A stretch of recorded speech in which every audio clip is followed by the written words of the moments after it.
Thank you very much for this invitation. I want to thank the the team, sorry.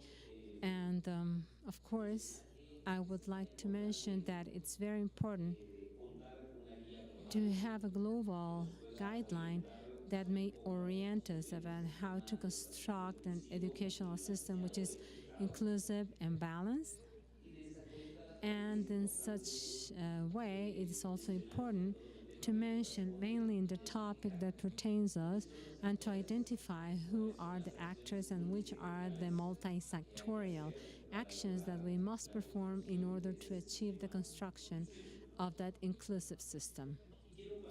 And I want to start off, in order to mention in the final part, I want to start off that in the 2014 and 2015, I had the opportunity of participating as a researcher in a research project about inclusive education at the consortium that was held with the support of the Ministry of Cooperation and Economic Development of Germany, the J&Z, the Hanover University from Germany, and the State University of Arizona. This research was done for two countries, Malawi and Guatemala. And it's worthwhile to mention some aspects identified with this research.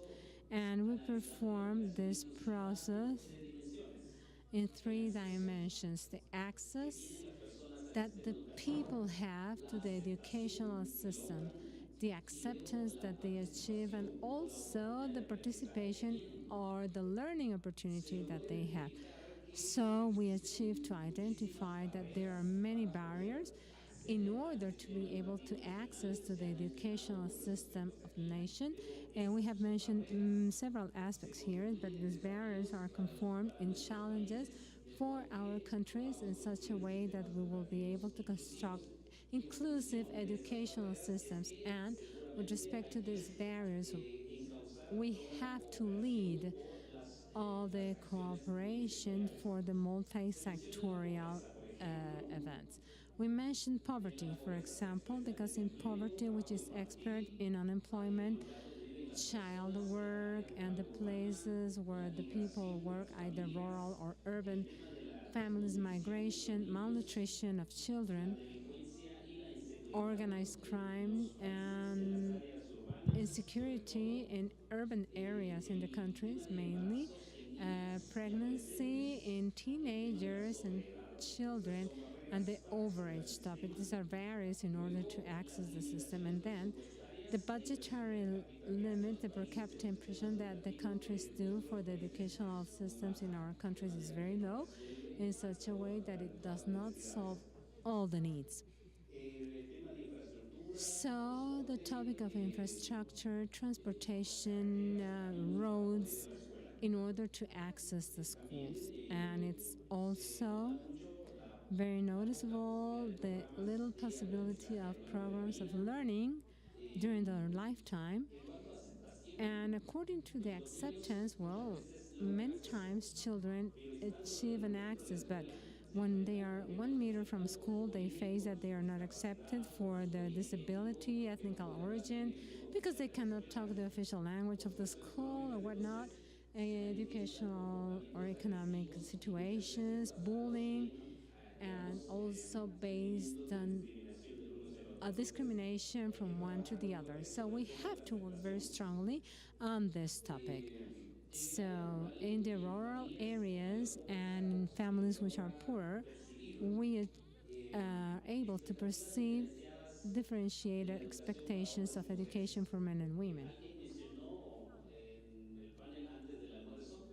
Someone mentioned in the panel before lunch that, for example, indigenous boys or girls that do not talk Spanish in the case of Guatemala and Africa, that was mentioned this morning, someone said that many families do not want their children to receive education in their language. However, doing a more deep analysis is not that they do not want it, it's that their expectations are not for many years. They hope that they will see school as an opportunity to learn Spanish, and they will have to learn it in 2 or 3 years. The families are not waiting for their children to do a lot of schooling for the economic limitations and for the need of the children to incorporate immediately to work.